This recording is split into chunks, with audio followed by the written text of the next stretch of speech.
Donc nous sommes dans le pavillon de l'industrie au Creusot. C'est un lieu qu'on a décidé de dédier à l'industrie et à son histoire.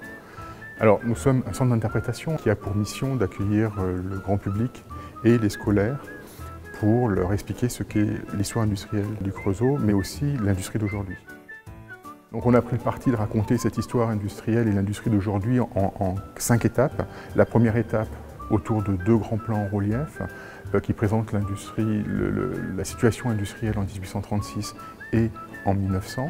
La deuxième partie est exclusivement consacrée à la question sociale. Là, on a des statues magnifiques d'ouvriers, d'employés.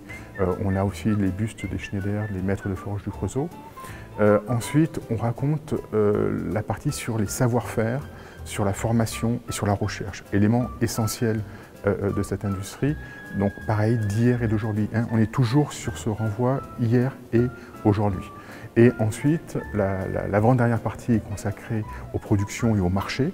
Donc on montre des maquettes, on montre des objets à l'échelle 1 des productions d'hier et on montre aussi des objets à l'échelle 1 des productions d'aujourd'hui. Enfin, la dernière partie est consacrée à un film où on donne à voir cette industrie creusotine, on permet aux visiteurs d'entrer dans le site industriel, dans les établissements industriels, et on donne à voir.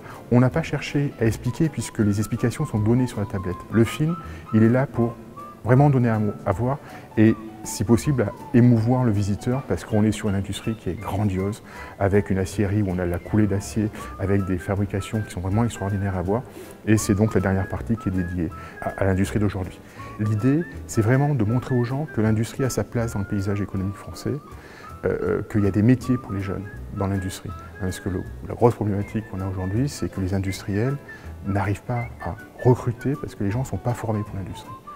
Donc c'est le message qu'on veut faire passer ici.